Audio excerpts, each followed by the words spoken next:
200억은 우리가 갖고 형님은 낡은 베개 하나라니. 어머님도 참 공평하시네요. 장례식장 한복판에서 그 말을 듣는 순간 저는 웃어야 할지 울어야 할지도 몰랐습니다. 3년 가까이 어머님 곁을 지키며 대소변까지 받아냈는데 제 손에 남은 건 낡은 베개 하나였습니다.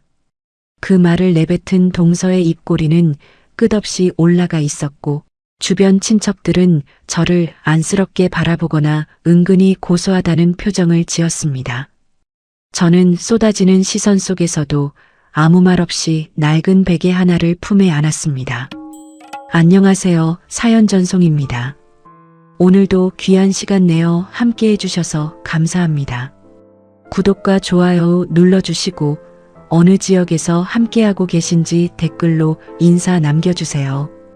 댓글 남겨주신 모든 분들께 건강복, 재물복, 웃음복이 함께하시길 진심으로 기원드립니다. 저는 39살, 얼마 전까지 구립도서관에서 사서로 일했던 여자입니다. 제가 겪은 일을 들려드리기 전에 먼저 제 어린 시절 이야기부터 해야 할 것 같아요. 저는 보육원에서 자라다가 9살 무렵 마음씨 좋은 부부에게 입양됐습니다. 대학에서 문헌정보학을 전공하고 구립도서관의 사서로 취직했고요. 그렇게 평범하게 지내던 무렵 도서관 정기 이용자였던 지금의 남편 강태민을 만났습니다. 몇 번의 대출 반납을 도와주다 자연스럽게 안면을 텄고 몇 주 뒤 남편이 먼저 고백해와 연애를 시작했습니다. 남편은 늘 낡은 세단을 몰고 다니고 명품 하나 걸치지 않는 수수한 사람이라 저는 그가 부잣집 아들인 줄은 꿈에도 몰랐습니다. 사귄 지 반년쯤 됐을 무렵 남편의 대학 동기라는 분이 술자리에서 이런 말을 흘리기 전까지는요. 태민이 너 진짜 안 알려줬어? 태민이네 어머니가 순덕 유통 대표님이신 거 모르셨어요? 거기 자산이 몇백억이라던데. 집에 돌아오는 길에 물어보니 남편이 머쓱한 표정으로 사실이라고 인정했습니다. 어머님은 시장 좌판에서 시작해 지금의 유통회사를 일궈낸 자수성가형 사업가였고 아버님은 10년 전 지병으로 일찍 세상을 떠나셔서 어머님 혼자 삼형제를 키우며 회사를 여기까지 키워오신 거였어요. 남편은 장남이었지만 회사 경영에는 관여하지 않고 따로 회사에 다니며 독립적으로 살고 있었습니다. 저는 그 격차가 부담스러워 며칠을 고민하다가 속마음을 털어놨습니다. 태민 씨는 나 같은 사람이랑 만나도 정말 괜찮은 거예요? 나는 조건이 좋은 것도 아니잖아요. 남편이 제 손을 꼭 잡고 대답했습니다. 저는 은채 씨가 어떤 조건을 가졌는지는 하나도 안 중요해요. 어떤 사람인지가 중요하지. 어머니도 그런 걸로 사람 판단하시는 분 아니니까 걱정하지 마세요. 그렇게 저희는 2년 가까이 연애를 이어가다가 상견례 전에 먼저 어머님께 정식으로 인사드리러 가기로 했습니다. 잔뜩 긴장한 채로 성북동 자택에 들어섰는데 어머님은 생각보다 소탈한 분이셨습니다. 어서 와라. 밥은 먹었니? 오느라 고생했겠구나. 식사를 하던 중 물잔이 비어 있는 걸 보고 제가 조용히 물을 따라드리자 어머님이 놀란 표정으로 말씀하셨습니다. 아니, 내가 뭐 필요한지 어떻게 알고 이렇게 척척 챙겨줘? 눈치가 참 빠르네. 반주로 청주를 몇 잔 드신 뒤로는 말씀이 많아지셨습니다. 내가 사람 보는 눈 하나는 있다고 자부하는 사람이야. 태민이가 데려온 사람이면 믿을 만하지. 집안 차이 같은 거 신경 쓰지 말고 둘이 결혼해도 나는 두 손 들고 환영이다. 그렇게 저는 시댁의 경제적 격차를 걱정할 필요도 없이 순조롭게 결혼 허락을 받았습니다. 얼마 지나지 않아 남편이 정식으로 프로포즈를 했고 몇 달 뒤 저희는 조촐하지만 따뜻한 결혼식을 올렸습니다. 신혼집은 어머님이 마련해 주신 작은 아파트에서 시작했습니다. 결혼 초반 몇 달은 정말 행복했어요. 어머님도 명절이나 주말마다 저를 살뜰히 챙겨주셨습니다. 그런 어머님의 모습을 보며 저는 점점 더 깊이 정을 붙여갔습니다. 문제는 시댁 형제들과의 관계에서 시작됐습니다. 시동생이 둘 있었습니다. 둘째 시동생의 아내가 검사였고 막내 시동생의 아내가 대학병원 정형외과 의사였어요. 두 동서는 처음부터 저를 은근히 아래로 보는 티를 냈습니다. 결혼하고 처음 맞은 명절, 다 함께 모인 자리에서 첫째 동서가 제 앞에서 이런 말을 흘렸던 게 아직도 기억납니다. 형님은 참 복도 많으시네요. 이런 집안에 이렇게 자연스럽게 스며드시고 저였으면 엄두도 못 냈을 텐데. 저는 애써 웃으며 넘겼지만 그날 이후로 비슷한 상황이 반복됐습니다.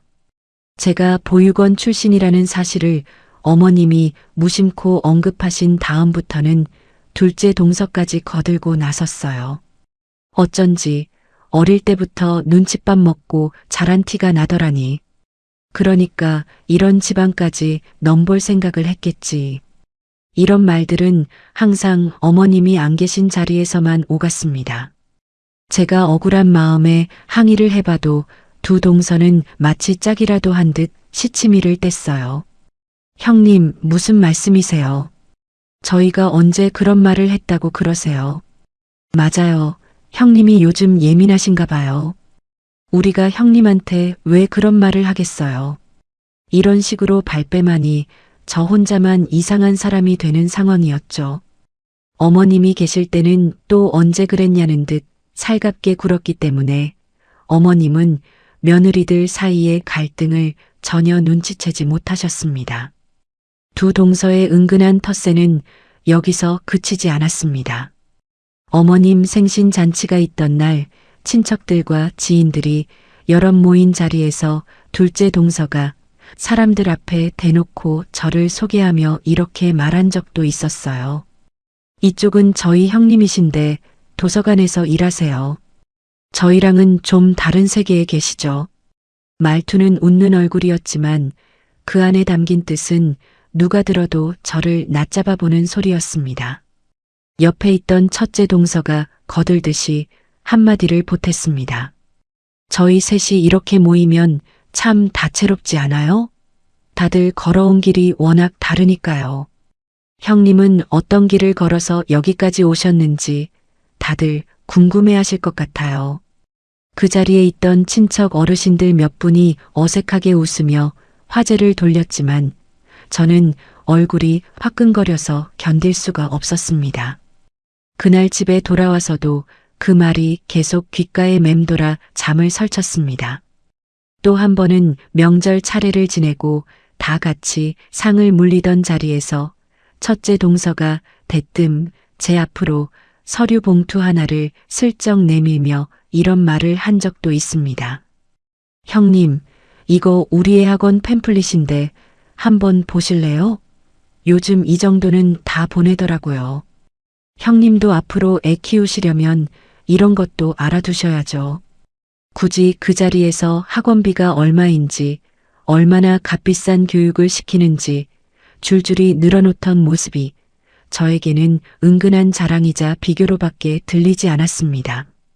저는 대꾸 없이 고개만 끄덕였지만 속으로는 매번 이런 순간들이 쌓여갈 때마다 마음이 무거워졌습니다. 둘째 동선에 첫 아이 돌잔치가 있던 날에도 비슷한 일이 있었습니다. 저희 부부도 축하할 겸 축의금을 넉넉히 준비해서 갔는데 둘째 동서가 봉투를 열어보더니 다른 하객들 앞에서 이런 말을 흘렸습니다.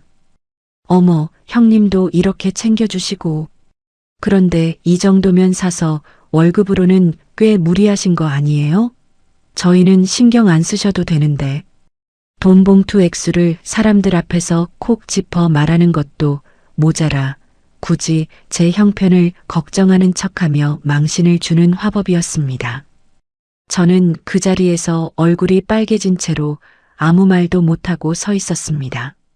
그러던 어느 토요일 어머님 댁에 갔는데 마침 어머님이 지인 문병을 가셔서 자리에 안 계신 날이 있었습니다.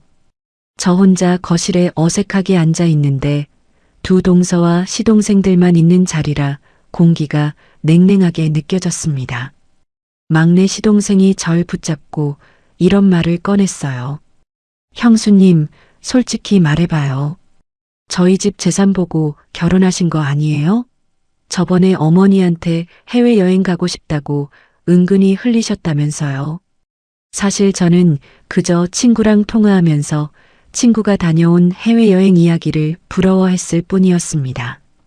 그런데 하필 그 자리에 어머님이 계셨던 게 화근이었어요. 며칠 뒤 어머님이 제가 이직을 고민한다는 이야기를 전해 들으시고는 이직 준비하는데 보태라며 목돈을 남편 손에 쥐어주신 적이 있었습니다.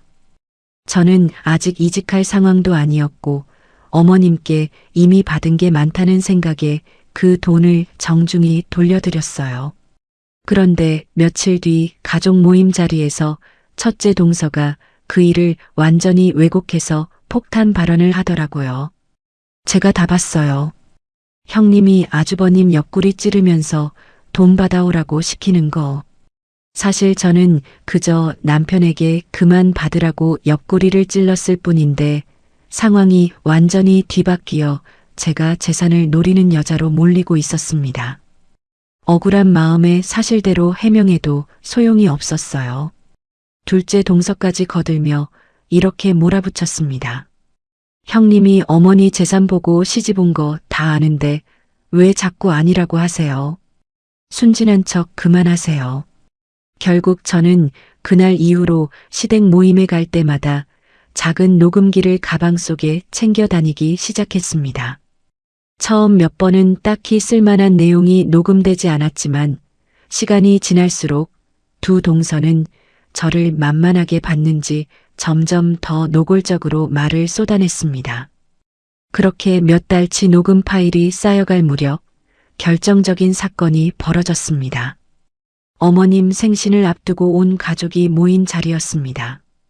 어머님이 잠시 손님을 배웅하러 나가신 사이 첫째 동서가 또다시 저를 몰아세웠습니다. 형님, 이번 생신 선물은 뭘로 준비하셨어요? 저희는 이미 준비를 마쳤는데 형님은 늘 마음이 우선이시니까 다르게 준비하셨겠죠. 둘째 동서도 거들었습니다. 그러게요. 형님, 그런 거 신경 안 쓰셔도 돼요. 어차피 어머니 눈엔 형님이 뭘 드려도 예뻐 보이실 텐데. 말은 배려하는 척했지만 속뜻은 뻔히 들여다 보이는 비아냥이었습니다. 마침 그때 어머님이 돌아오셨고 두 동서는 언제 그랬냐는 듯 표정을 바꾸며 시치미를 뗐습니다. 저는 그 순간 더는 참을 수 없다는 생각이 들어 녹음기를 꺼내 그동안 모아둔 대화를 어머님 앞에서 재생했습니다. 어머님 안 계실 때마다 이런 말씀들을 하셨잖아요. 제가 다 녹음해뒀어요. 어머님이 그 자리에서 얼굴이 굳으시더니 두 며느리를 앞에 놓고 불호령을 내리셨습니다. 너희들이 감히 은채를 그렇게 대해? 이게 사람이 할 짓이냐? 한 번만 더 이런 일이 내 귀에 들어오면 그땐 정말 용서 안 한다. 그날 이후로 대놓고 저를 무시하는 일은 확연히 줄었습니다. 하지만 완전히 사그라든 건 아니었어요. 몇 주 뒤 시댁 친척 어르신 한 분이 저를 따로 불러 조심스럽게 이런 말씀을 전해주셨습니다. 은채야, 내가 이런 말까지 전해야 하나 고민했는데 서율이랑 지수가 친척들 모인 자리마다 내 흉을 보고 다니더라. 내가 시댁 욕하고 다닌다느니 성격이 유별나다느니 하면서 말이야. 괜히 모르고 있을까봐 알려주는 거다. 저는 그 말을 듣고 억장이 무너지는 기분이었습니다. 녹음까지 들려드리며 진실을 밝혔는데도 두 동서는 여전히 뒤에서 저를 깎아내리고 있었던 거였어요. 저는 고민 끝에 어머님께 이 사실을 조심스럽게 전해드렸습니다. 어머님이 그 말을 들으시더니 그날로 두 며느리를 불러앉히시고 이렇게 못을 박으셨습니다. 내가 분명히 경고했을 텐데 이제는 친척들한테까지 은채 흉을 보고 다녀. 앞으로 한 번만 더 이런 소문이 내 귀에 들어오면 그때는 정말 너희들 얼굴 안 본다. 내 재산 문제까지 다시 생각해 볼 거다.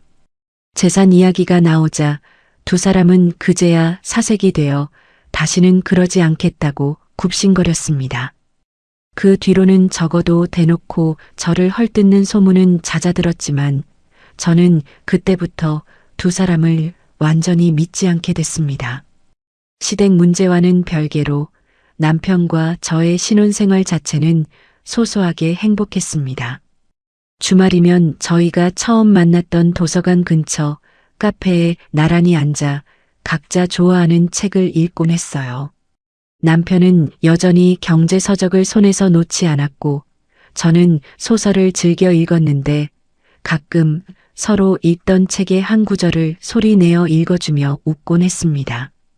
결혼한 지 2해쯤 됐을 무렵부터는 아이 이야기도 종종 나눴습니다. 어느 날 밤 남편이 제 배에 손을 얹고 장난스럽게 이런 말을 한 적이 있었어요. 우리 나중에 딸 낳으면 이름 뭐로 할까? 나는 하윤이 예쁜 것 같은데. 왜 하필 하윤이야? 여름하에 넉넉할 윤. 여름처럼 밝고 넉넉한 사람으로 자라라고. 저는 그 말이 예뻐서 한참을 웃었던 기억이 납니다. 그렇게 저희는 아직 태어나지도 않은 아이의 이름까지 미리 정해두며 소소한 미래를 그리고 있었습니다. 결혼한 지 3년쯤 됐을 무렵 제 인생에서 가장 끔찍한 하루가 찾아왔습니다. 그날은 평범한 화요일이었습니다. 저는 도서관에서 신간도서 정리를 하느라 휴대폰을 가방에 넣어둔 채 몇 시간을 정신없이 보냈습니다. 퇴근 준비를 하며 휴대폰을 꺼내보니 부재중 전화가 10통 넘게 와 있었어요. 낯선 번호였습니다. 심장이 덜컥 내려앉는 기분으로 다시 전화를 걸어보니 병원이었습니다. 환자분 아내분 되시나요? 지금 환자분이 위독한 상태입니다. 빨리 오셔야 할 것 같습니다. 정신없이 택시를 잡아 타고 병원으로 달려가는 내내 손이 덜덜 떨렸습니다. 응급실에 도착하니 의료진이 침통한 표정으로 저를 맞았습니다. 퇴근길에 신호를 무시하고 달려온 화물차에 치이셨습니다. 머리를 심하게 부딪혀서 응급수술을 받고 계십니다. 지금으로선 의식이 언제 돌아올지 장담하기 어렵습니다. 수술은 6시간 넘게 이어졌습니다. 저는 수술실 앞 복도에 주저앉아 기도하듯 손을 모으고 있었어요. 다행히 수술은 성공적으로 끝났지만 남편은 중환자실에서 한 달 가까이 의식을 되찾지 못했습니다. 저는 도서관에 사정을 말씀드리고 급하게 연차와 무급휴가를 내고 매일 병원을 오갔고 어머님도 평일에는 병실을 지키셨습니다. 저희는 서로 번갈아가며 남편 곁을 지켰어요. 첫 일주일은 그야말로 정신이 없었습니다. 의료진이 매일 아침 회진을 돌 때마다 저는 초조하게 결과를 기다렸고 담당 의사 선생님은 늘 같은 말을 반복하셨습니다. 반사 반응일 가능성도 있습니다. 다만 뇌압과 뇌파 검사 결과가 조금씩 좋아지고 있어서 희망을 가져볼 만한 변화는 보이고 있습니다. 2주쯤 지났을 무렵 남편의 손가락이 미세하게 움직이는 걸 본 적이 있었습니다. 저는 그날 밤 뜬 눈으로 병실을 지키며 온갖 희망을 품었어요. 다음 날 아침 담당 의사 선생님도 회진을 돌다가 그 반응을 확인하시고는 조심스럽게 희망적인 이야기를 해주셨습니다. 반사 반응일 수도 있지만 뇌파 검사 수치도 조금씩 개선되고 있어서 지켜볼 만합니다. 저는 그 말에 온종일 들떠서 어머님께도 전화로 그 소식을 전했습니다. 그런데 바로 그날 밤 남편의 혈압이 갑자기 떨어지면서 의료진이 병실로 다급하게 뛰어들어왔습니다. 저는 복도로 밀려나 발만 동동 구르며 1시간 가까이 기도했습니다. 다행히 고비는 넘겼지만 담당 의사 선생님은 침통한 얼굴로 이렇게 말씀하셨습니다. 갑작스럽게 상태가 악화되면서 위험한 고비가 있었습니다. 다행히 위기는 넘기셨지만 앞으로 며칠이 매우 중요합니다. 조금 더 경과를 지켜봐야 합니다. 그 뒤로 며칠이 지나도록 더 이상의 반응은 없었습니다. 그 무렵 저는 남편의 귀에 대고 조용히 이렇게 속삭이곤 했습니다. 여보, 우리 아기 잘 자라고 있어. 빨리 일어나서 같이 봐지. 조금만 더 힘내. 혹시라도 남편이 그 말을 듣고 힘을 낼 수 있을까 하는 마음이었습니다. 남편 회사 동료들도 번갈아 가며 병문안을 왔는데 그중 한 분이 이런 말을 해주셨던 게 기억에 남습니다. 태민 씨가 워낙 체력이 좋은 사람이라 꼭 이겨낼 거예요. 힘내세요. 저는 그 말에 기대어 하루하루를 버텼습니다. 도서관 동료 혜윤이도 퇴근하면 곧장 병원으로 달려와 함께 밤을 새워주곤 했어요. 하루는 혜윤이가 지친 제 어깨를 다독이며 이런 말을 해줬습니다. 은채야, 너 며칠째 제대로 못 잤잖아. 잠깐이라도 눈 붙여. 내가 병실 지키고 있을게. 저는 그 말에 처음으로 잠깐이나마 안심하고 눈을 붙일 수 있었습니다. 양부모님도 매일같이 반찬을 싸들고 병원으로 찾아와 저를 챙겨주셨어요. 양어머니가 제 손을 붙잡고 이렇게 말씀하신 적도 있습니다. 은채야, 너까지 쓰러지면 안 된다. 뱃속 아이도 생각해야지. 남편의 손을 붙잡고 하루에도 몇 번씩 이름을 불러봤지만 아무 반응이 없었습니다. 사실 저는 남편이 사고를 당하기 바로 전날 임태기로 임신 사실을 확인한 상태였습니다. 정식으로 병원 검진을 받고 기쁜 소식을 전하려던 참이었는데 그 사이에 이런 일이 벌어진 거였어요. 그 사실을 아무에게도 말하지 못한 채 한 달 가까이 남편의 병상을 지켰습니다. 그러던 어느 날 도서관에서 일하고 있는데 어머님께 전화가 걸려왔습니다. 은채야, 아무래도 빨리 병원으로 와봐야 할 것 같다. 의료진이 심폐소생술을 여러 차례 시도했는데도 안 됐다는구나. 저는 자리에서 벌떡 일어나 상사에게 사정을 말하고 병원으로 달려갔습니다. 병실에 도착했을 때 남편의 몸 위로 하얀 천이 덮이는 순간을 목격했습니다. 그 모습을 본 순간 남편이 정말 세상을 떠났다는 게 실감이 났고 저는 그 자리에 주저앉아 오열했습니다. 장례를 치르는 내내 저는 넋이 나간 사람처럼 지냈습니다. 슬픔도 슬픔이었지만 뱃속의 아이 때문에 정신을 놓을 수도 없었어요. 장례 마지막 날 저는 어머님께 조심스럽게 임신 사실을 털어놨습니다. 어머님, 사실 저 남편이 사고 나기 전날 임신 사실을 확인했어요. 병원에서 정식으로 진단받으려고 했는데 그 사이에 이런 일이 생긴 거예요. 어머님, 저 이제 어떡하죠? 어머님이 저를 와락 끌어안으시며 울먹이는 목소리로 말씀하셨습니다. 마음 단단히 먹어라. 이제 너 혼자 몸이 아니지 않니? 힘든 순간일수록 정신 똑바로 차려야 한다. 애한테도 안 좋으니까 너무 울지 말고.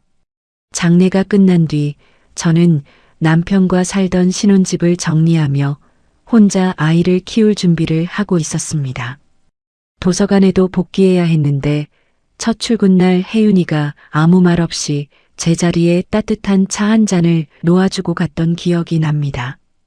이용자들 앞에서는 애써 담담한 척했지만 서가 정리를 하다가도 문득 남편 생각이 나서 눈물이 핑 도는 날이 많았습니다. 임신 초기 증상까지 겹쳐 몸도 마음도 지쳐갔지만 저는 뱃속의 아이를 생각하며 하루하루를 버텼습니다. 그런데 짐 정리를 하다 남편의 물건이 너무 많아서 도무지 손을 못 대고 울고만 있던 날 어머님이 걱정이 되셨는지 전화를 걸어오셨습니다. 제가 울먹이며 상황을 설명하자 어머님이 뜻밖의 제안을 하셨습니다. 그 집 정리하고 나랑 같이 살자. 안 그래도 나도 혼자 지내려니 적적했는데 잘 됐다. 예전부터 며느리 너랑 같이 살고 싶었어. 남편 떠나보낸 사람들끼리 서로 의지하며 잘 살아보자. 저는 그동안 친정 어머니만큼이나 시어머니를 따르고 의지해왔던 터라 그 제안을 감사한 마음으로 받아들였습니다. 신혼집을 정리하고 성북동 자택으로 짐을 옮기던 날 두 동서와 시동생들이 소식을 듣고 찾아왔습니다. 막내 시동생이 저를 몰아세우며 이렇게 쏘아붙였습니다. 형수님, 이제 형도 없는데 왜 어머니 집으로 이사를 온 거예요? 그 집은 왜 처분하셨고요? 형수님이 여기 사실 명분이 뭐가 있어요? 첫째 동서까지 거들었습니다. 타이밍이 참 절묘하네요. 아주버님 돌아가시자마자 임신 소식에 어머님 집까지 들어오시고 혹시 어디서 임신해 온 거 아니에요? 저는 억울한 마음에 목소리를 높였습니다. 제가 왜 그런 말까지 들어야 하는지 모르겠네요. 병원 기록도 다 있고 유전자 검사까지 해드릴 수 있어요. 그렇게까지 의심하고 싶으세요? 둘째 동서도 물러서지 않고 쏘아붙였습니다. 형님이 억울하다고 하시는데 저희 입장에서는 충분히 의심할 만한 상황 아닌가요? 하필 이 타이밍에 이렇게 되니까요. 그 말을 듣는 순간 어머님이 자리를 박차고 일어나셨습니다. 이것들이 정말 못하는 말이 없구나. 우리 며느리가 이혼한 것도 아니고 상을 당한 건데 왜 내쫓으려고 드니? 게다가 지금 내 손주를 가진 몸이야. 너희들 이럴 거면 지금 당장 내 집에서 나가라. 어머님의 단호한 태도 덕분에 저는 시댁에서 무사히 자리를 잡을 수 있었습니다. 그렇게 몇 달 뒤 저는 예쁜 딸 하윤이를 낳았습니다. 100일잔치 자리에서 첫째 동서가 하윤이를 안아보지도 않은 채 이런 말을 흘린 적이 있었습니다. 아빠 없이 크는 애라 그런지 표정이 좀 어둡네요. 형님이 너무 예민하게 키우시는 거 아니에요? 갓 100일 지난 아기의 표정을 두고 그런 말을 하는 게 어이가 없었지만 저는 아무 대꾸 없이 넘겼습니다. 어머님이 그 말을 들으셨는지 못 들으셨는지 알 수 없었지만 며칠 뒤 저를 따로 부르시더니 이런 말씀을 하셨어요. 신경 쓰지 마라. 걔네들 말은 흘려들어도 된다. 하윤이는 아무 문제 없이 잘 크고 있어.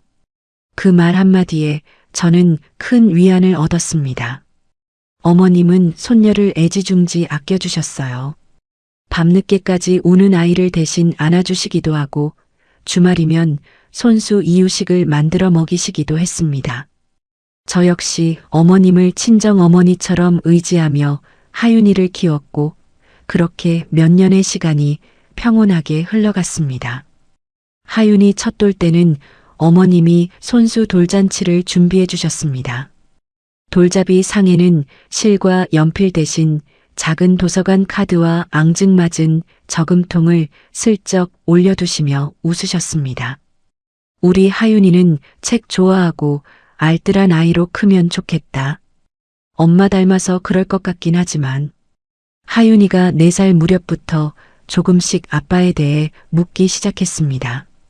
어린이집 친구들이 아빠 이야기를 하는 걸 듣고 왔는지 하루는 저녁을 먹다가 불쑥 이렇게 물었어요. 엄마, 나는 왜 아빠가 없어? 저는 순간 목이 메었지만 애써 담담하게 대답했습니다. 아빠는 하윤이가 태어나기 전에 하늘나라로 가셨어. 그래도 세상에서 우리 하윤이를 제일 기다리던 사람이 아빠였단다. 하윤이는 그 말을 완전히 이해하지는 못했지만 어렴풋이 고개를 끄덕였습니다. 옆에서 지켜보시던 어머님이 나중에 저를 따로 부르시더니 이런 말씀을 하셨어요. 애한테 거짓말 안 하고 사실대로 얘기해 준 거 잘한 거다. 나중에 크면 다 이해할 날이 올 거야. 하윤이가 유치원에 들어갈 무렵에는 어머님이 매일 아침 등원 준비를 도와주셨습니다. 제가 도서관 출근 준비로 정신없는 사이 어머님이 손녀 머리를 곱게 따아주시며 자장가 대신 옛날 이야기를 들려주시곤 했어요. 하윤이는 그런 할머니를 세상에서 제일 좋아했습니다. 유치원 재롱잔치가 있던 날 하윤이가 무대 위에서 어머님을 발견하고는 대사도 잊은 채 손을 흔들며 이렇게 외쳤던 기억이 납니다. 할머니, 저 여기 있어요. 그날 어머님은 손수건이 흠뻑 젖도록 눈물을 흘리셨습니다. 그렇게 하윤이가 5살이 될 때까지 저희 3사람은 크고 작은 우여곡절 속에서도 나름대로 단란한 시간을 보냈습니다. 그 몇 년 동안 어머님과 쌓은 추억은 셀 수 없이 많습니다.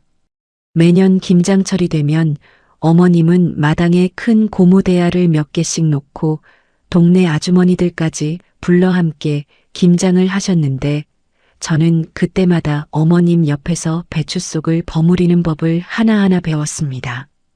어머님이 제 손에 겉절이 한 점을 쥐어주시며 간 좀 봐라, 짜냐 싱겁냐 물어보시던 그 순간이 아직도 눈에 선합니다.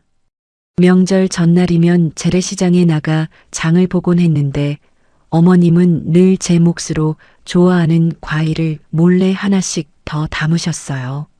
제가 승진해서 첫 번째로 오른 월급을 받은 달에는 어머님께 작은 스카프를 하나 사드린 적이 있습니다. 어머님은 그 스카프를 몇 달 동안 외출할 때마다 두르고 다니시며 만나는 사람마다 우리 며느리가 사준 거다 하고 자랑하셨다고 나중에 이웃분께 전해 들었습니다. 하윤이 돌잔치 이후로도 어머님은 매년 생신마다 저희 가족을 데리고 근교로 짧은 여행을 다녀오곤 하셨는데 그 여행길에서 어머님이 젊은 시절 좌판 장사를 하며 겪었던 고생담을 들려주시던 게 저에게는 무엇보다 소중한 시간이었습니다. 그런 시간이 있었기에 나중에 닥친 이별이 더 아프게 다가왔던 건지도 모르겠습니다. 그런데 하윤이가 5살이 되던 해 어머님 건강에 이상 신호가 나타나기 시작했습니다. 처음엔 그저 기력이 없으신 것 같아 보약이라도 지어드려야겠다고 생각했는데 어느 날 아침 화장실에서 나오시는 어머님 얼굴이 유독 창백해 보였습니다. 제가 걱정스러운 마음에 여쭤봤습니다. 어머님, 어디 불편하신 데 있으세요? 안색이 안 좋으신데. 어머님이 대수롭지 않다는 듯 손사래를 치셨어요. 아니다. 그냥 요즘 잠을 잘 못 자서 그런가 보다. 하지만 며칠 뒤 자꾸 하열 증세를 보이시길래 저는 억지로 어머님을 모시고 병원에 갔습니다. 검진 결과 자궁경부암 진단을 받으셨습니다. 담당 의사 선생님이 차트를 살펴보며 이런 설명을 해주셨어요. 암이 이미 상당히 진행된 상태입니다. 광범위 자궁절제 수술이 불가피합니다. 다만 수술 과정에서 방광 주변 신경이 손상될 가능성이 있어서 수술 이후 배뇨나 배변 조절에 어려움이 생길 수 있다는 점은 미리 말씀드려야 할 것 같습니다. 어머님은 처음엔 담담하게 그 이야기를 받아들이셨지만 진료실을 나서면서 얼굴이 하얗게 질려 있는 걸 저는 놓치지 않았습니다. 제가 어머님 손을 잡고 이렇게 말씀드렸어요. 어머님, 걱정 마세요. 수술받고 부작용이 생기더라도 제가 옆에서 다 챙겨드릴게요. 혼자 두지 않을 테니까 힘내세요. 수술은 예정대로 진행됐고 담당 의사 선생님이 우려했던 대로 어머님은 수술 이후 스스로 대소변을 조절하지 못하는 상태가 되셨습니다. 결국 기저귀를 차고 지내셔야 했어요. 두 동서는 병문 안조차 뜸했습니다. 어쩌다 들르는 날에도 병실 문턱에서부터 코를 막으며 이런 말을 서슴없이 내뱉었습니다. 냄새가 너무 심하네요. 그냥 간병인을 쓰시는 게 낫지 않을까요? 둘째 동서는 의사답게 그럴듯한 이유를 댔습니다. 형님, 욕창 처치는 오히려 비전문가가 잘못 만지면 감염 위험이 더 커요. 저도 병원에서 늘 강조하는 부분이라 이런 건 숙련된 간병 인력한테 맡기시는 게 어머님 건강을 위해서도 맞아요. 대학병원 의사인 둘째 동서조차 정작 시어머니의 병수발은 철저히 외면했습니다. 결국 기저귀를 갈아드리고 목욕을 시켜드리고 밤새 곁을 지키며 식사까지 직접 챙겨드리는 일은 오롯이 제 몫이 되었습니다. 수술 직후 담당 의사 선생님이 저를 따로 불러 앉히시고 이렇게 설명해 주신 적이 있습니다. 배뇨 배변 조절이 어려우신 만큼 피부가 짓무르지 않도록 자주 살펴봐 드리는 게 가장 중요합니다. 최소 서너 시간에 한 번씩은 확인하셔야 욕창을 예방할 수 있어요. 그 말을 듣고 저는 그날부터 밤에도 알람을 맞춰가며 두세 시간마다 눈을 떴습니다. 캄캄한 병실에서 조용히 불을 켜고 기저귀를 확인하고 혹시라도 어머님이 깨실까봐 조심조심 몸을 들어 갈아드리는 게 일과가 됐습니다. 어머님이 잠결에 미안하다고 웅얼거리시면 저는 괜찮다고 다독이며 다시 이불을 덮어드리곤 했습니다. 퇴근길에 도서관에서 병원까지 가는 버스 안에서 저는 매일 같은 루틴을 반복했습니다. 도시락으로 대충 저녁을 때우고 병실에 도착하면 손부터 씻고 어머님 상태를 확인하는 시기였어요.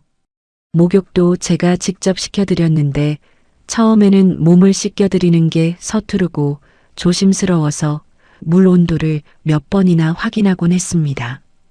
등을 밀어드릴 때마다 어머님이 야위어가는 몸이 손끝에 그대로 느껴져서 저는 그때마다 마음이 무너지는 걸 애써 참아야 했습니다. 그 무렵 명절에 들렀다가 먼 친척 한 분이 지나가듯 이런 말씀을 하신 적이 있었습니다. 둘째네가 요즘 형편이 많이 어렵다더라. 둘째가 후배 사업에 몇십억을 보증 서줬다가 그 후배가 잠적해버렸다지 뭐니. 겉으로는 멀쩡해 보여도 속으로는 애가 타나 보더라. 저는 그때는 그저 남의 집 사정이려니 하고 흘려들었습니다. 투병 2년 차에 접어들 무렵 어머님은 폐렴까지 겹쳐 한 차례 중환자실에 들어가신 적이 있었습니다.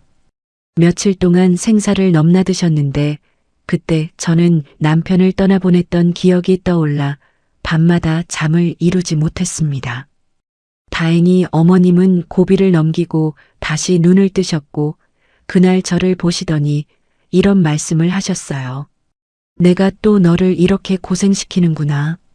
미안해서 어쩌나. 저는 눈물을 삼키며 이렇게 대답했습니다. 어머님, 이렇게 다시 눈 뜨신 것만으로도 감사해요. 제 걱정은 하지 마세요.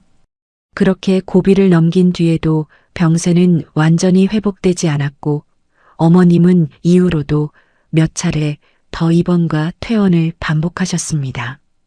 주말이면 저는 하윤이 손을 잡고 병문안을 갔습니다.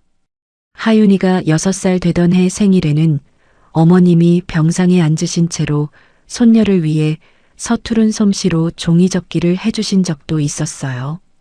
하윤이가 그 종이꽃을 받아들고 이렇게 물었습니다. 할머니, 언제 다 나아서 우리 집에 다시 갈 수 있어요? 어머님이 손녀 머리를 쓰다듬으며 웃으셨습니다. 금방 나을 거야. 할머니가 우리 하윤이 학교 가는 것도 봐야지. 그 말을 들으며 저는 애써 눈물을 삼켰습니다. 어머님이 그 약속을 지키실 수 없다는 걸 그때는 저도 어렴풋이 짐작하고 있었거든요. 하윤이가 초등학교에 입학하던 날 어머님은 하필 그 무렵 컨디션이 급격히 나빠져 병원에 입원해 계셔서 입학식에 함께 가지 못하셨습니다. 저는 입학식이 끝나자마자 하윤이를 데리고 병원으로 향했습니다.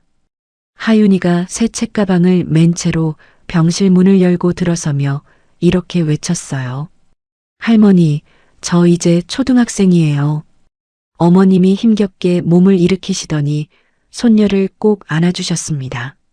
아이고, 우리 하윤이 벌써 이렇게 컸나? 사진 좀 보여줘 봐라.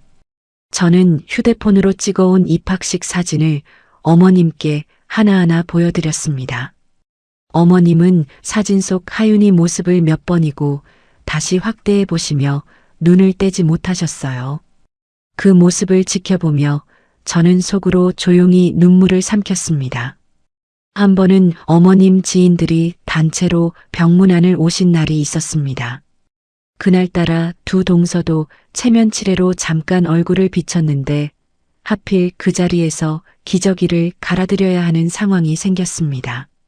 제가 조용히 손님들께 잠시 자리를 비켜달라고 양해를 구하는데 첫째 동서가 사람들이 다 듣는 앞에서 이런 말을 했습니다. 형님, 저런 건 그냥 간병인 불러서 시키세요. 형님이 계속 저러고 계시니까 저희까지 불편해요. 지인분들이 민망한 표정을 지으며 서둘러 자리를 뜨셨습니다. 저는 그 자리에서 아무 대꾸도 하지 못한 채 어머님 손을 잡고 화장실로 향했습니다. 그런데 그날따라 어머님이 유독 말이 없으셨어요. 처치를 마치고 침대에 다시 눕혀드리는데 어머님이 제 손을 붙잡고 나지막이 이러셨습니다. 창피하지, 며느리한테 이런 것까지 시켜서. 미안하다, 은채야. 저는 어머님 손을 꼭 마주 잡으며 애써 웃어 보였지만 병실을 나와 복도 끝 계단참에 앉아 한참을 소리 죽여 울었던 적도 있습니다. 도서관 일과 병간호, 육아까지 병행하느라 몸은 늘 파김치가 됐고 한 번은 너무 지친 나머지 퇴근길 지하철에서 졸다가 새 정거장을 지나쳐버린 적도 있었어요. 그래도 저는 어머님이 그동안 저와 하윤이에게 베풀어 주신 걸 생각하면 힘든 줄도 몰랐습니다. 그러던 어느 밤 늦게까지 병실을 지키다가 잠시 복도에 물을 가지러 나갔다 돌아오는 길이었습니다. 병실 문이 살짝 열려 있었는데 안에서 흐느끼는 소리가 들려왔습니다. 조심스럽게 들여다보니 어머님이 홀로 이불을 붙잡고 우시는 모습이 보였어요. 제가 놀라서 다가가자 어머님이 황급히 눈물을 닦으며 이러셨습니다. 아이고, 못 볼 걸 봤구나. 신경 쓰지 말아라. 저는 그런 어머님의 손을 꼭 잡아드리며 이렇게 위로했습니다. 어머님, 이런 건 부끄러운 일이 아니에요. 저도 나이 들면 똑같을 텐데요, 뭘. 그러니까 미안해하지 마세요. 저는 어머님 곁에 계속 있을 거예요. 어머님은 그런 저를 바라보며 아무 말 없이 고개를 끄덕이셨습니다. 그렇게 3년 가까이 병간호를 이어갔지만 어머님의 병세는 갈수록 나빠져만 갔습니다. 돌아가시기 전날 밤 어머님이 유독 정신이 맑아 보이셨습니다. 저에게 손짓으로 가까이 오라 하시더니 제 손을 꼭 붙잡고 이러셨어요. 은채야, 그동안 정말 고마웠다. 친딸도 이렇게는 못했을 거다. 하윤이 잘 부탁한다. 저는 목이 메어 아무 말도 하지 못한 채 고개만 끄덕였습니다. 어머님이 힘겹게 웃으시며 한마디를 더 남기셨어요. 너무 슬퍼하지 말고 앞으로도 씩씩하게 살아라. 내가 어디서든 지켜볼 거니까. 그게 어머님과 나눈 마지막 대화였습니다.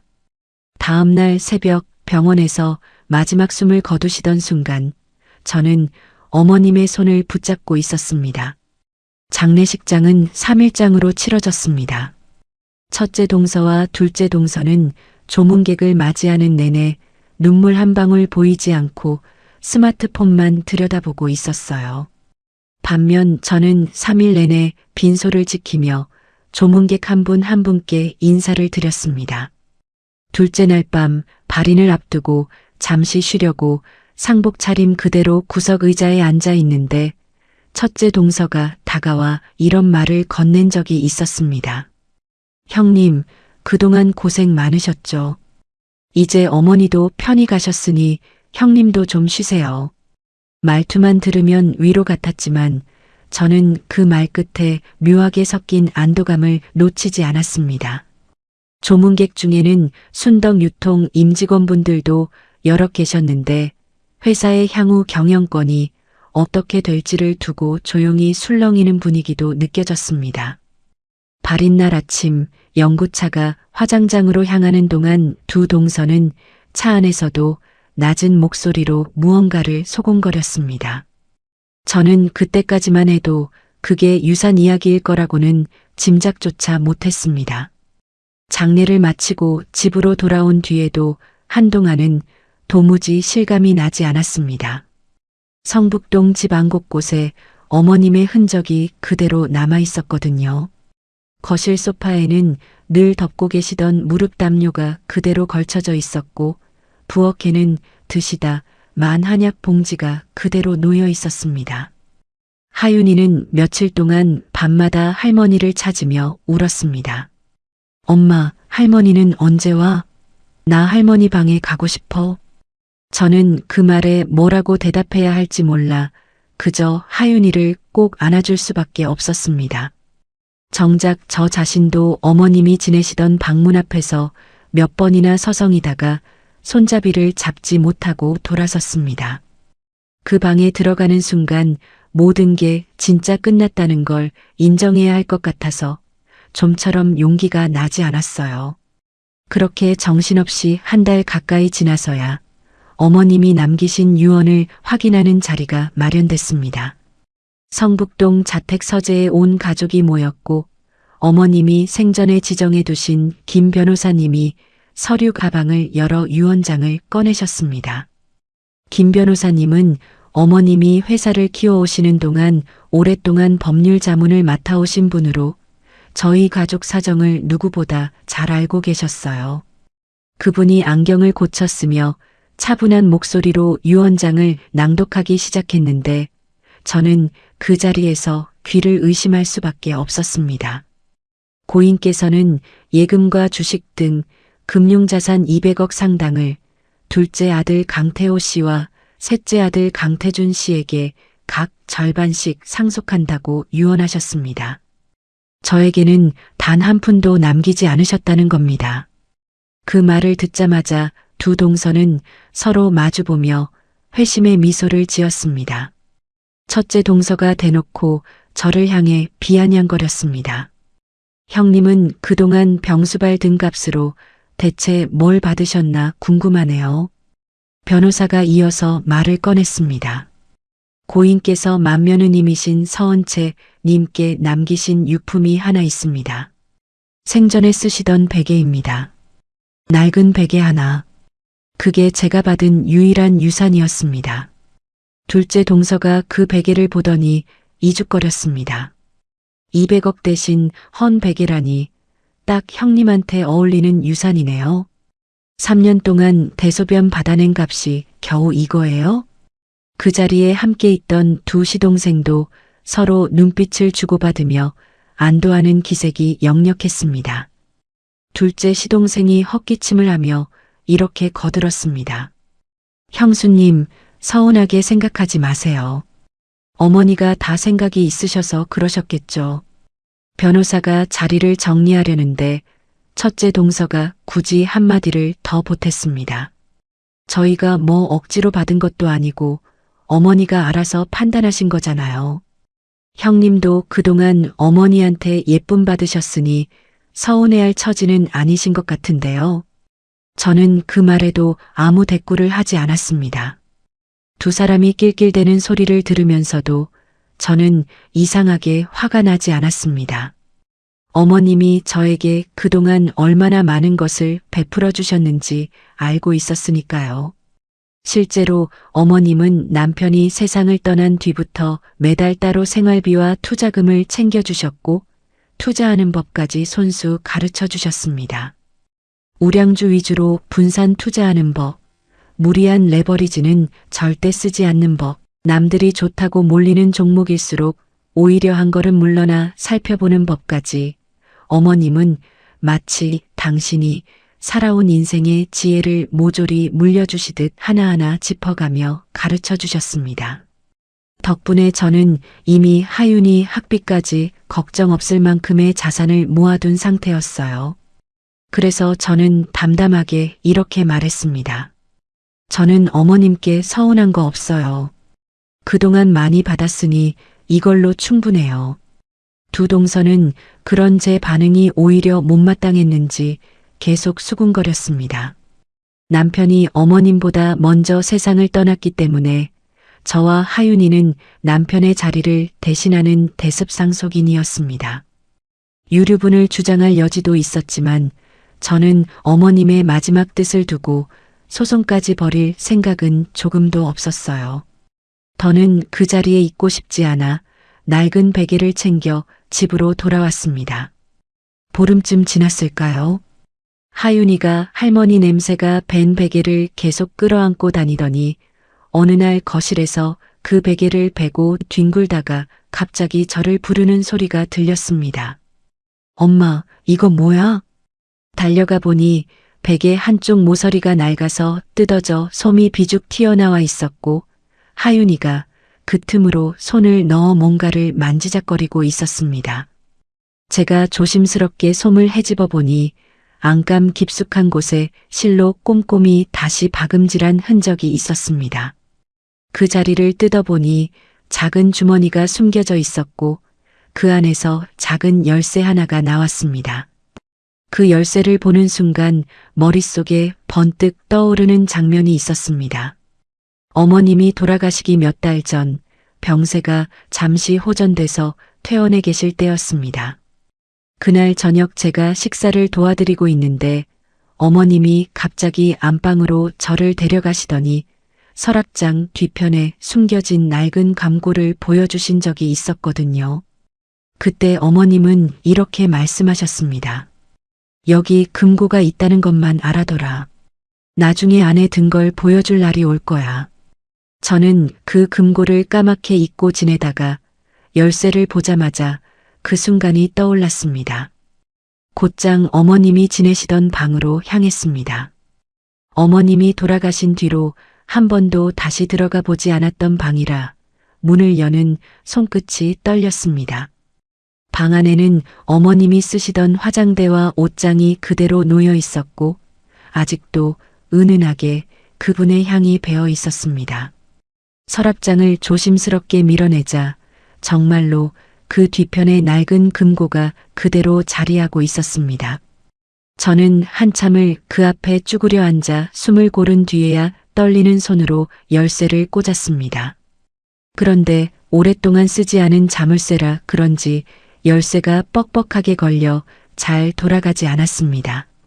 손이 떨려서 힘을 제대로 줄 수도 없었어요. 2번, 3번 다시 시도한 끝에 마침내 철컥 소리와 함께 금고 문이 열렸습니다. 금고 맨 위에는 오래된 사진 한 장이 놓여 있었습니다.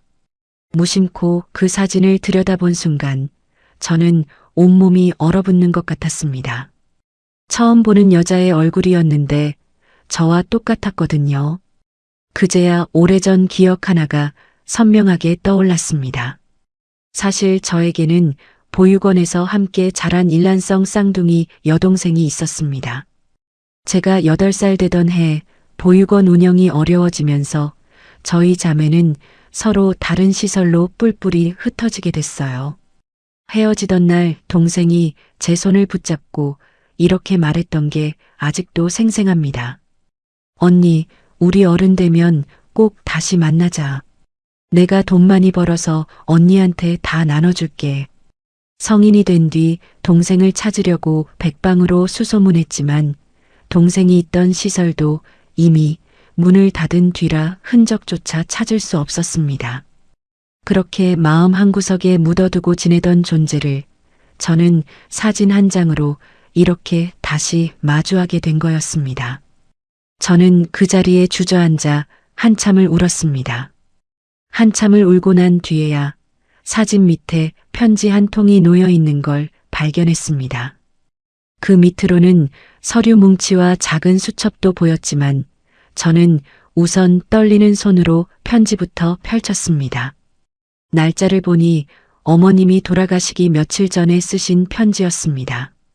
편지에는 이런 내용이 적혀 있었습니다. 은채야, 내가 너에게 재산을 한 푼도 남기지 않았다고 서운해하지 말아라.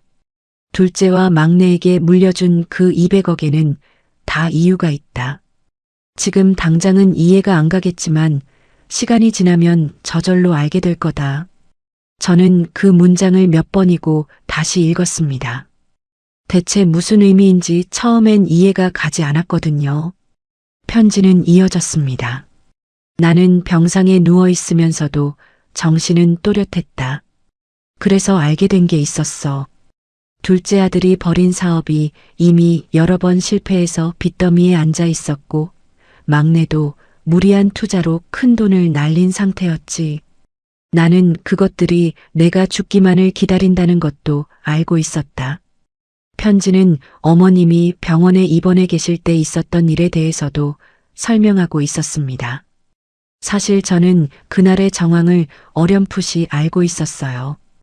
수술을 받고 얼마 안 됐을 무렵 진통제 기운 때문에 어머님이 유독 나른해 하시던 날이었습니다. 마침 동서들이 다른 가족들과 함께 병문안을 오기로 한 날이었는데 저는 잠시 아래층 매점에 다녀오려고 자리를 비웠습니다. 어머님은 커튼을 반쯤 친 채 눈을 감고 계셨는데 온전히 잠든 건 아니고 진통제 기운에 몽롱한 채로 누워 계셨던 거였어요. 제가 없는 사이에 도착한 가족들은 어머님이 눈을 감고 계신 걸 보고 곤히 잠드신 줄로만 알았던 모양입니다. 굳이 목소리를 낮추지도 않고 병실 한쪽에 둘러앉아 이런저런 이야기를 나눴다고 해요. 어머님은 몽롱한 와중에도 그 대화가 하나하나 귀에 들어왔다고 하셨습니다. 둘째 시동생이 먼저 이런 말을 꺼냈습니다. 이번에 벌인 사업도 완전히 망했어. 대출 이자도 못 갚고 있는데 엄마는 언제쯤 돌아가시려나? 막내 시동생도 거들었다고 합니다. 나도 마찬가지야. 무리하게 투자한 게 다 물려서 지금 회사에 사표 낼 판이라고. 엄마 재산만 정리되면 다 해결될 텐데. 첫째 동서도 목소리를 낮춰 거들었다고 합니다. 애들 학원비만 해도 한 달에 얼마인지 아세요? 어머님이 얼른 정리되셔야 우리도 숨통이 트일 텐데. 둘째 동서 역시 한숨을 쉬며 이런 말을 보탰습니다. 저도 병원 개인 클리닉 차리려고 알아보고 있는데 자금이 모자라서 계속 미루고 있어요. 형님 말대로 빨리 정리되는 게 다 같이 사는 길이죠. 그러다 첫째 시동생이 문득 걱정스러운 듯 이런 말을 꺼냈습니다. 근데 혹시 엄마가 형수한테 재산 다 몰아주는 거 아니야? 요즘 보면 유독 형수만 예뻐하시잖아. 그 말에 첫째 동서가 코웃음을 치며 대답했습니다. 에이, 그럴 리가요. 아무리 예뻐해도 결국 자기 배 아파 낳은 자식들한테 가는 게 인지상정이죠. 형님이야 뭐 병수발 등값으로 용돈이나 좀 챙겨주시겠죠. 어머님은 그 말들을 하나하나 들으며 하마터면 벌떡 일어날 뻔했다고 하셨어요.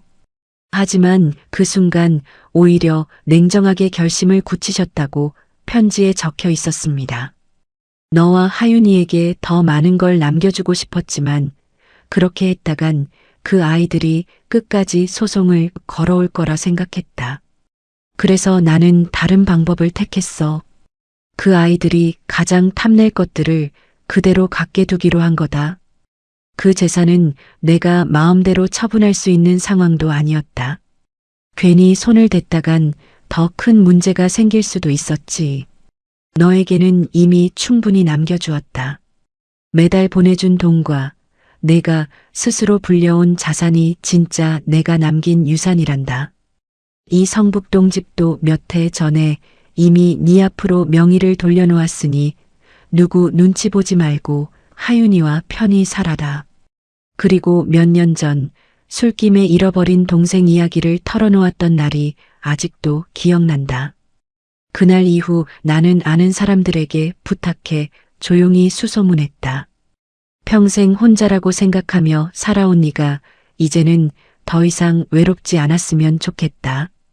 하윤이와 그리고 네 동생과 함께 오래도록 웃으며 살아다오. 저는 그 편지를 끌어안고 오랫동안 오열했습니다. 어머님이 그렇게까지 저를 생각해 주셨다는 것도, 자식들의 탐욕을 정확히 꿰뚫어 보고 계셨다는 것도, 그 모든 게 한꺼번에 밀려왔거든요. 금고 아래쪽에 남아있던 서류 뭉치와 수첩은 그날 밤 미처 다 들여다볼 정신이 없어서 우선 다시 금고에 넣어두고 방을 나왔습니다. 그날 밤 저는 하윤이를 재워놓고 거실에 홀로 앉아 편지를 몇 번이고 다시 읽었습니다. 어머님이 병상에서마저 그렇게 치밀하게 계산하고 계셨다는 게 놀라우면서도 편지에 적힌 다 이유가 있다는 말이 정확히 무슨 뜻인지는 저도 알 수 없었습니다. 자식 이기는 부모 없다는 말도 있는데 어머님은 끝내 그 말을 뒤집으신 셈이었습니다. 그날 밤 혜윤이에게 전화를 걸어 자초지종을 다 털어놨습니다. 혜윤이가 조심스럽게 이렇게 물었습니다. 그럼 너는 이제 어떡할 거야? 동서들한테 미리 알려줄 거야? 아니면 그냥 지켜볼 거야? 저는 한참을 고민했습니다. 사실을 미리 알려준다 해도 두 사람이 제 말을 믿어줄 리 없었고, 설령 믿는다 해도 이미 상속 절차가 다 끝난 뒤라 되돌릴 방법도 없었습니다. 무엇보다 어머님이 편지에 남긴 뜻을 제가 나서서 흐트러뜨리고 싶지 않았습니다. 저는 결국 이렇게 대답했습니다. 어머님이 마지막까지 고민해서 내리신 결정이야. 나는 그냥 어머님 뜻대로 지켜보려고. 괜히 내가 나섰다가 오히려 나만 이상한 사람 되는 거 알잖아. 그렇게 저는 아무에게도 편지의 존재를 알리지 않은 채 조용히 하루하루를 보냈습니다. 그로부터 2달쯤 지났을 무렵 뉴스에 시세 조종 사건이 처음 보도됐습니다. 경제면 한 구석에 짧게 실린 단신이었어요. 저도 무심코 넘기려다가 종목명을 보고 심장이 내려앉았습니다. 어머님이 예전에 투자하셨다는 말을 얼핏 들었던 바로 그 종목이었거든요. 다음 날 그 종목이 하한가로 곤두박질 쳤다는 기사가 떴습니다. 저녁 무렵에는 첫째 동서에게서 전화가 왔습니다. 형님, 혹시 어머니가 저희한테 물려준 주식 중에 무슨 문제 있는 거 알고 계셨어요? 갑자기 주가가 반토막이 났는데. 저는 아는 바가 없다고 짧게 대답할 수밖에 없었습니다. 그로부터 며칠 뒤 해당 종목을 둘러싼 대규모 시세 조종 사건이 검찰 수사로 이어졌다는 속보가 떴고 관련자들이 줄줄이 소환되기 시작했습니다. 다시 일주일쯤 지나서는 국세청 세무조사까지 시작됐다는 소식이 들려왔습니다. 뒤이어 어머님 회사 명의로 걸려있던 미납세금과 숨겨진 채무 문제까지 감사 과정에서 줄줄이 터져나왔고 계좌와 자산 상당수의 압류 조치가 내려졌습니다. 동서들이 물려받은 200억은 실제로는 최근 몇 년 사이 무리하게 늘려온 비상장 주식과 파생상품 위주였고 가중 상당수가 시세조종 정황이 있는 부실 종목이었다는 사실이 그제야 세상에 완전히 드러난 거였습니다. 그렇게 한 달 남짓 만에 200억이라는 재산은 순식간에 휴지 조각이 되어버렸습니다. 그 뉴스를 보고서야 저는 편지에 적혀 있던 다 이유가 있다는 문장의 의미를 완전히 이해했습니다. 어머님은 언젠가 저 재산들이 화근이 될 거라고 예상하셨던 겁니다. 두 동서는 완전히 넋이 나간 상태로 저를 찾아왔습니다. 첫째 동서가 저를 붙잡고 이렇게 소리쳤습니다. 형님 때문이야. 형님이 어머니한테 무슨 말을 한 거예요?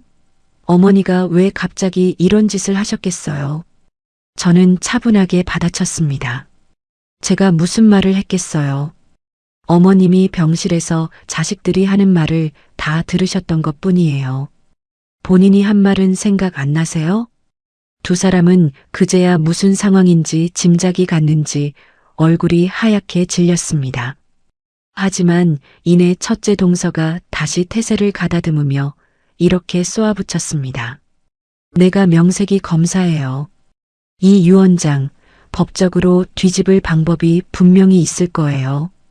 어머니가 온전한 정신이 아니셨다거나 부당한 압력이 있었다거나 형님이 두고 보세요.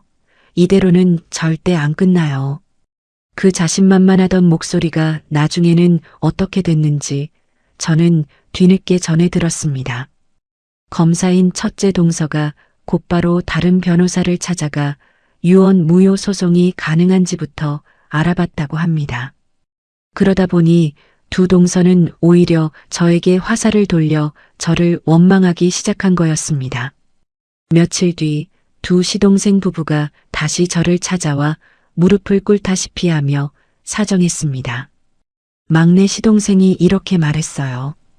형수님, 저희 지금 집도 경매로 넘어가게 생겼어요. 대출금이 10억 넘게 밀려서 이러다간 다 길거리에 나앉게 생겼어요. 제발 좀 도와주세요. 둘째 동서는 눈물까지 흘리며 매달렸습니다. 저희가 그동안 형님한테 못되게 굴었던 거 다 인정해요. 죄송해요. 병원 개업 자금으로 끌어다 쓴 대출 이자만 매달 수백이 넘게 나가고 있어요. 그러니까 제발 돈 좀 빌려주세요. 저는 그들을 물끄러미 바라보다가 이렇게 말했습니다. 제가 받은 유산은 낡은 베개 하나뿐이잖아요. 그러니 제가 두 분께 드릴 돈도 없어요. 첫째 시동생이 그 말에 발끈해서 언성을 높였습니다. 형수님, 그래도 한 가족인데 너무 매정한 거 아니에요? 어머니가 계셨으면 이렇게까지 하시진 않았을 거예요. 저는 차분하지만 단호하게 대답했습니다.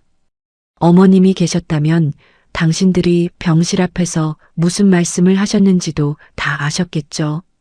그런 말씀을 하시던 분들이 이제 와서 가족을 운운하시니 저는 어이가 없네요. 그러고는 조용히 문을 닫았습니다. 그 뒤로도 몇 차례 더 늦은 밤 초인종을 누르며 찾아와 소란을 피우기에 저는 결국 변호사를 통해 접근 금지와 관련한 내용 증명을 보냈습니다. 내용 증명에는 반복적인 방문과 언성을 높인 정황을 구체적으로 적시하고 추가로 이런 일이 발생할 경우 주거침입 및 업무방해로 정식 고소하겠다는 경고 문구가 담겨 있었습니다.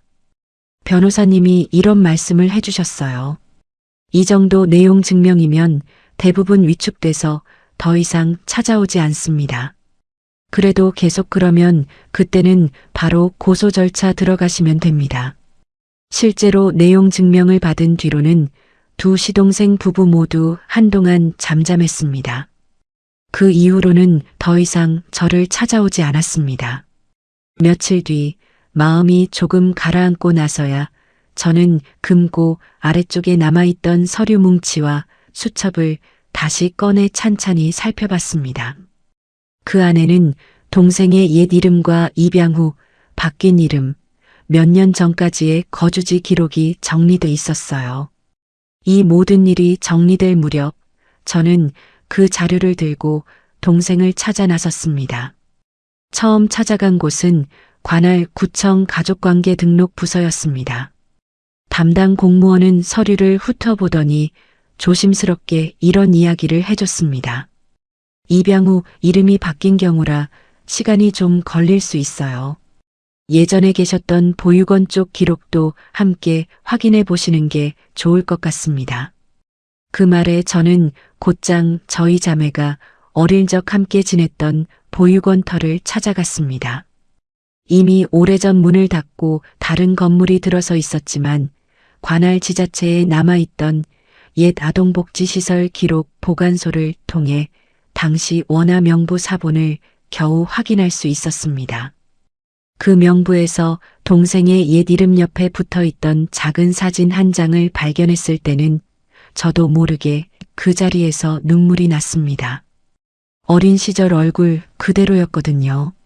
거기서부터는 입양 정보 공개를 지원하는 공공기관의 도움을 받아 추적을 이어갔습니다. 몇 차례 서류를 주고받고 신원 확인 절차를 거친 끝에 담당자로부터 동생이 현재 운영 중인 사업체 주소를 확인해 줄 수 있다는 연락을 받았습니다. 어머님이 남겨주신 자료 덕분에 생각보다 오래 걸리지 않았어요. 동생이 있는 곳을 확인하고도 저는 며칠을 망설였습니다. 이렇게 불쑥 찾아가도 되는 걸까? 동생이 저를 반가워하지 않으면 어떡하나 하는 걱정이 앞섰거든요. 결국 혜윤이의 응원에 힘입어 용기를 냈습니다. 이런 건 망설이면 더 힘들어. 가서 얼굴이라도 보고 와. 동생은 은서라는 이름으로 살고 있었고 작은 빵집 하나를 시작으로 지금은 4개의 매장을 운영하는 어엿한 사업가가 되어 있었습니다. 저는 동생이 운영하는 본점 앞에서 한참을 서성이다가 용기를 내어 안으로 들어갔습니다. 카운터에 서 있던 동생과 눈이 마주친 순간 저희 둘 다 그 자리에 얼어붙은 듯 멈춰 섰습니다. 거울을 보는 것처럼 똑같은 얼굴이었으니까요. 동생이 먼저 떨리는 목소리로 이렇게 물었습니다. 혹시 언니야? 저는 대답 대신 눈물부터 쏟아졌습니다. 처음 만난 날 저희는 서로를 끌어안고 한참을 울었습니다. 동생이 저에게 이렇게 말하더라고요. 언니, 우리 어릴 때 약속했던 거 기억나? 어른 되면 꼭 다시 만나서 내가 가진 거 나눠주겠다고 했잖아. 그 약속 이제라도 지키고 싶어? 저희는 그날 매장 문을 일찍 닫고 근처 포장마차에 마주 앉아 밤늦도록 이야기를 나눴습니다. 동생은 보육원이 문을 닫은 뒤 지방의 한 시설로 옮겨졌다가 16살 때 그곳마저 형편이 어려워지면서 자립준비를 시작해야 했다고 했습니다. 처음엔 빵집 아르바이트로 시작해서 제빵 기술을 배웠고 밤낮 없이 일하며 조금씩 돈을 모아 25살에 첫 매장을 차렸다고 하더군요. 동생이 그동안의 고생담을 담담하게 풀어놓는 동안 저는 그 세월 동안 제가 알지 못했던 동생의 삶이 얼마나 치열했을지 짐작하며 몇 번이고 손을 꼭 잡아줬습니다. 동생도 제가 겪은 일들, 그러니까 남편을 잃고 홀로 아이를 키운 이야기, 시댁에서 겪었던 서름까지 다 듣고는 눈시울을 붉히며 이렇게 말했어요. 언니 혼자 그 고생을 다 했는데 나는 옆에 있어주지도 못했네. 이제라도 내가 옆에 있어줄게. 저는 괜찮다며 손사래를 쳤지만 동생은 굳이 매장 한 곳을 함께 운영하자고 손을 내밀어줬습니다. 언니는 사람들 이야기 잘 들어주고 딱 맞는 책 찾아주던 사람이잖아. 손님 상대하는 건 우리 빵집에서도 꼭 필요한 일이야. 같이 해보자. 저는 며칠을 고민하다가 양부모님을 찾아뵙고 모든 사정을 말씀드렸습니다. 쌍둥이 동생 이야기를 듣던 양어머니가 눈물을 훔치며 이러셨어요. 세상에 그렇게 찾던 동생을 이런 식으로 만나게 될 줄이야. 사부인이 하늘에서도 널 챙겨주셨나 보다. 잘 결정했다, 은채야. 이제라도 동생이랑 같이 살아. 양아버지도 흔쾌히 등을 두드려 주셨습니다. 사서 일도 좋았지만 이제 가족끼리 뭉쳐 사는 것도 좋은 일이지. 힘들면 언제든 얘기해라. 하윤이도 새로 생긴 이모를 무척 따랐습니다. 처음 인사를 나누던 날 하윤이가 동생 얼굴을 한참 들여다보더니 저를 향해 이렇게 물었던 게 기억에 남습니다. 엄마, 이모는 왜 엄마랑 완전 똑같이 생겼어요? 동생이 그 말에 깔깔 웃으며 하윤이를 번쩍 안아 올렸습니다. 이모랑 엄마랑 쌍둥이라서 그래. 앞으로 이모가 하윤이 맛있는 빵 많이 만들어줄게. 그날 이후로 하윤이는 학교 끝나면 곧장 매장으로 달려와 이모 옆에 붙어 앉아 숙제를 하곤 했습니다. 그렇게 저는 도서관에 사직서를 냈습니다. 혜윤이는 송별의 자리에서 제 손을 꼭 잡고 이렇게 말해줬어요. 10년 넘게 붙어 다녔는데 이제 진짜 남 되는 건가 싶어서 서운하다.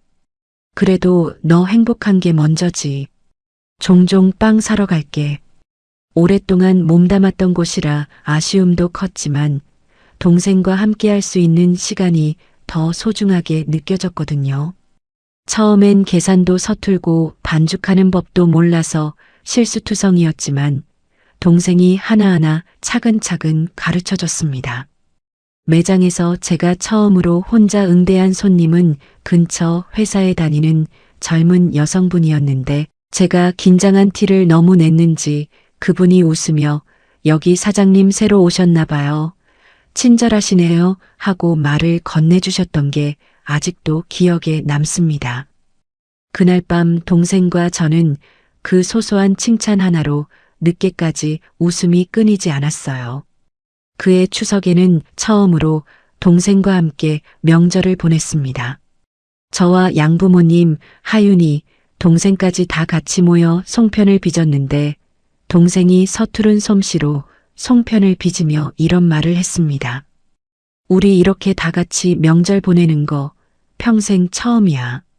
언니 만나기 전까지는 명절이 제일 외로운 날이었거든. 그 말에 다 같이 눈시울이 붉어졌던 기억이 납니다. 이듬해 여름에는 동생과 저, 하윤이 셋이서 처음으로 짧은 바다 여행을 다녀오기도 했습니다. 파도 앞에서 손을 잡고 나란히 서 있는 저희 둘의 뒷모습을 하윤이가 휴대폰으로 몰래 찍어뒀다며 나중에 보여준 적이 있는데 정말 거울처럼 똑같은 모습이라 저희끼리도 한참을 웃었습니다. 요즘은 동생과 함께 5번째 매장 자리를 알아보고 있는데 동생은 이번 매장은 저에게 온전히 맡겨보고 싶다며 벌써부터 저를 사장님이라고 부르기 시작했습니다. 나중에 건너 들은 소식으로는 첫째 동서가 결국 유언 무효 소송까지 정식으로 제기했다가 패소했다고 합니다. 공증까지 맞춰둔 유언장을 뒤집을 근거가 없었던 거였어요. 소송 비용만 고스란히 떠안은 채 첫째 동서 부부가 살던 집은 결국 경매로 넘어갔고 첫째 동서는 그 여파로 한동안 검찰청에서도 이런저런 뒷말이 돌아 힘들어했다는 이야기를 들었습니다. 둘째 동서는 개인 클리닉 개원 계약까지 이미 진행해둔 상태였는데 자금줄이 막히면서 계약금을 그대로 날렸다고 합니다. 거기다 대출 문제로 신용에 문제가 생겨 결국 대학병원도 그만두고 지방의 작은 병원으로 옮겨갔다고 하더군요. 두 집 모두 한동안은 완전히 몰락한 처지나 다름없었습니다. 두 동서는 그 뒤로도 여러 사람을 통해 제게 도움을 요청해 왔습니다.